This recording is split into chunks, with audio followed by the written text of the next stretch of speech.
Hey, we're going to be Rouse Twice back here, and the first step to the Easter egg is to put the anti-gravity spikes down inside the clock. Once you have achieved that, you will need to go and change the clock to 935. Now, prior, you're going to need to build the grav spikes or the Ragnarok DG4, and you also need the bows. Those are going to be separate guides. I will link them in the description once I post them to my channel right now. This was going to be a 30-minute tutorial. I said, no way, I'm not going to make this ultimate tutorial. Instead, I'll give you just what you need for this Easter egg. This is the lever in which you will pull to change the clock until you get it to 935. You'll need to communicate with your teammates. Next, after you do that, you need to go get your normal bow back in case you've already upgraded at this point, which I would suggest upgrading. And thanks again to Noah for sending me this over. We did the Easter egg together. And then you need to shoot the tops. You see how it glows gold when you shoot the tops of the teleporter? You need to do that on all of them inside this room. When you do this, you're going to hear a Margwa sound. Around the map, it will spawn what we've termed wisps. These blue wisps are going to be something you need to shoot. And there's a very, very quick timer. Some say if you kill zombies, that shortens the timer of the round. We have not tested that enough to prove it or not, but you're going to see on screen. I'm going to stop it for you just so you can see what it looks like. There are 8 locations around maps, so each player, if you have 4 players, can take 2 of them, and that'll allow you to do it fast enough. You can see how there's that slight glowing blue, and it'll show up in all kinds of objects around the map. I'm going to take you on that journey right now. The first location is above double tap. That's what we called it, or that was our call out position. It would be in here, and it's that same sparking blue. The next one's going to be down by that tire, so we'll again follow our way all the way down there. And you can see, again, they're not going to be sparking because I'm in theater mode trying to show you guys the exact locations, but this is much clearer. Right in that corner, as you saw before where I shot, that's our next location, by tire by double tap. The third location is by quick revive. It's actually right next to the phone on the desk. The phone itself will glow. So that will be right here displayed on screen now. The fourth location is inside the comm room right here where I'm showing you. And then there's actually another one inside the comm room, that's what we've termed this, above the clock, and that'll be your fifth location. Then for our sixth location, we're going to go over to what we call barracks, and inside the barracks, you will see a helmet on the wall there right next to that clock. That's where that one will be. The very next one will be in power, so we're going to travel all the way over to the power switch, and it's actually going to be a phone on the wall that you'll see the wisp light up as. And then the final one will be inside Max's room. That's right next to Samantha's room and across the hall from Richtofen's room. We will see on a globe, that would be the final one. So you got to be quick about this. You only have a limited amount of time, and you only get to do it once per round. So you have to reset. Every round you got to end to reset if you mess up. Now, you'll know you've done it right if the teleporter is purple, calling back to Shadows of Evil with the Margwas. When you teleport back in time, you need to have all 4 players, or it won't teleport. You don't have to buy the teleporter, it'll be automatic. You're going to get a cutscene with Groth, and you need players to go around the room looking for a fuse that you're going to put into the death ray, and you need to look for a soul jar, as I'm showing on screen, that you'll need later on. It'll be very obvious to pick up, and you need another person to make sure to look at the code Groth is typing in. You're going to need this momentarily after you return.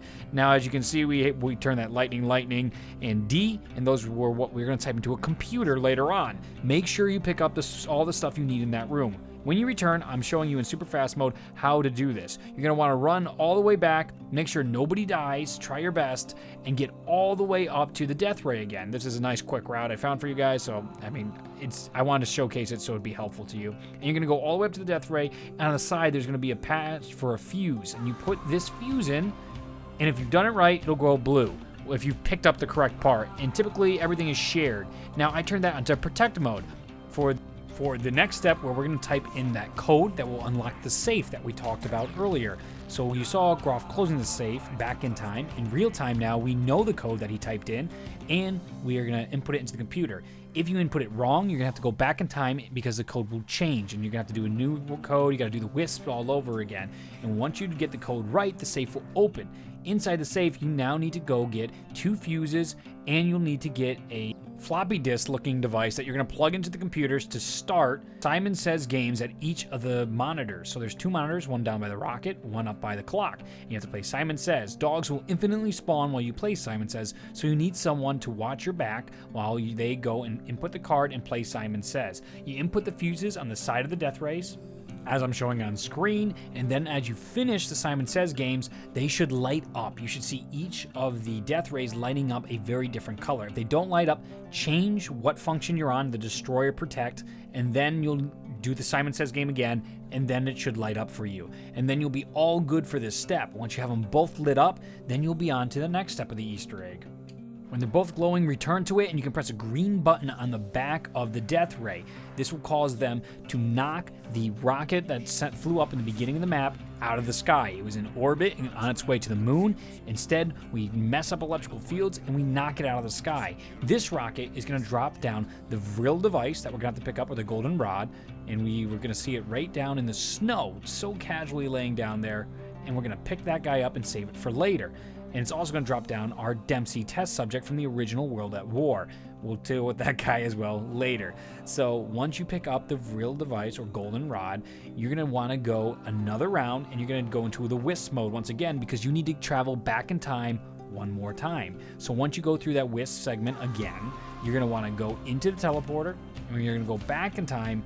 You're going to go look for a black sun logo, and it looks like it's mounted on top of a stone tablet. So you're gonna go over to this box and you can keep pressing square, and then eventually it will open. It might be just time-based, but when it opens, you'll pick it up, and you're gonna need that later on for the next step of the Easter egg. You'll also see these black sun logos around the map because it's coming up for this next step.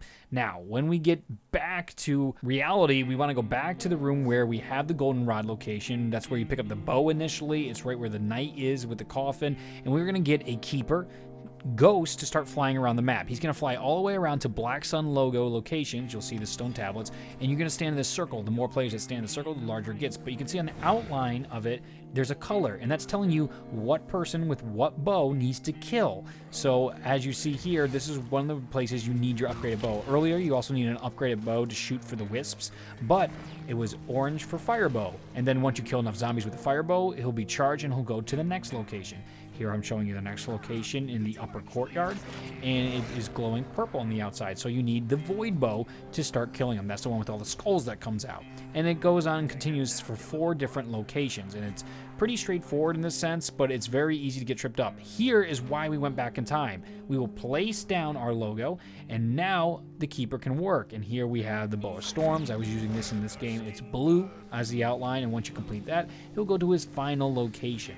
And again, you're going to get your last upgraded bow out, and you're going to take out all the zombies. It's really, really fun. I can't get across enough how fun this Easter egg was to do, on top of how challenging it was for us to figure out this little puzzle.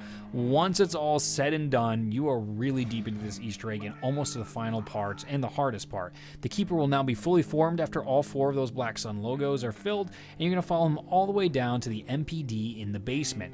What's going to happen is the Keepers are going to invade the Griffin Station and steal the Moon MPD. I'm going to post a separate video so you guys can hear all that good stuff later on, but this is a tutorial, so you want to know how to do the Easter egg. I'll let you listen to the stuff later on. So in a blink of an eye, we're going to have our MPD back. Now remember, we got that canister earlier from going back in time. This is why we placed it. Groff has now corrupted the MPD. So we got to cleanse it. So all the players need gravity spikes. And at the same time, we're going to stand on the blue panels, and we're going to gravity spike them in the ground as a trap. So that's L2 on your controller or left trigger, whatever it's going to be.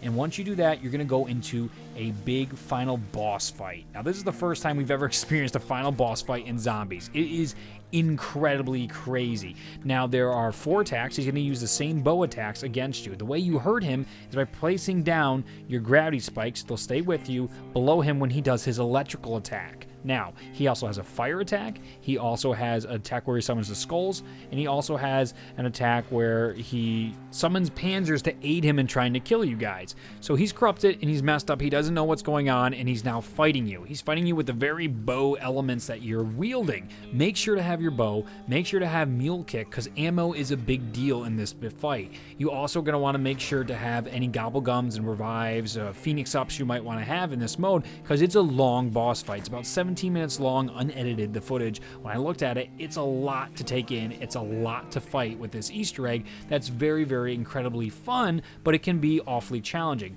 If you don't get your spikes down when he does his electricity, as you see on screen now, we are now shooting at his heart. His heart will open up, or at least his chest with the Black Sun logo, and that's where you can do damage to him after you hit him with your gravity spike trap.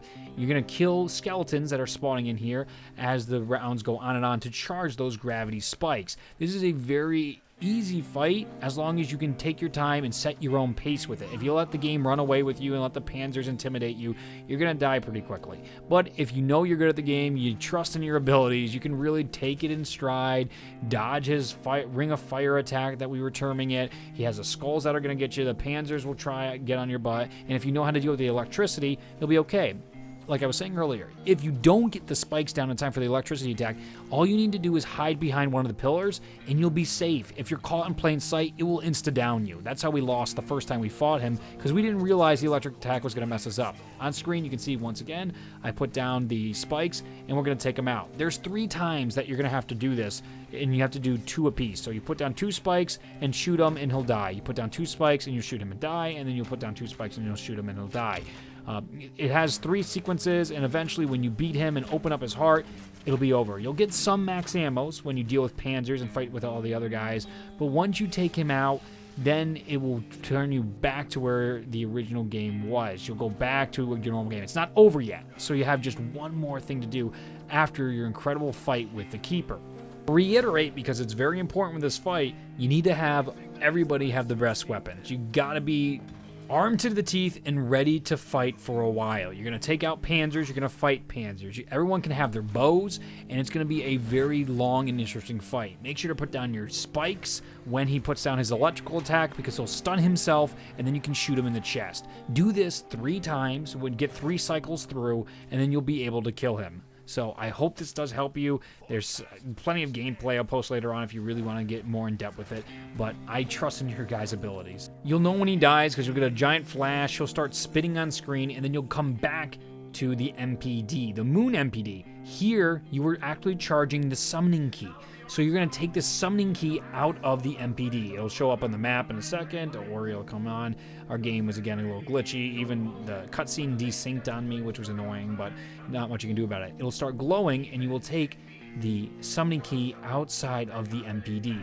Once you take it, you're going to want to put it up in the control panel next to the clock tower. We haven't tested it out by the rocket station, but I would imagine it would work as well. It needs a little bit of a charge, Richtofen says. So you're going to place it on there, and then you're going to unleash hell onto Griffin Station. The final bit of this Easter egg, you will get rewarded with all perks, not permanent perks. We made sure to test that. But you're going to launch all the rockets on the map, and you're going to blow up the moon. Your reward, again, all the perks on the map, and you are pretty stoked about the awesome Easter egg you just completed, all the storyline implications, and you get an incredible cutscene after you blow up the moon.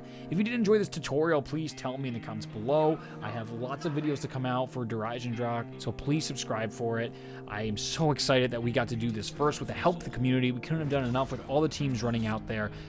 MC Sports Hawk, Chucky, John, Baruhu, all those guys out there did incredible jobs helping us get there. And again, what we found as well, it was a community effort, and we can't thank you guys enough. I had a blast, and I can't express my gratitude for how awesome this ride has been. Thank you guys for watching, and make sure to subscribe for more. I'll talk to you in the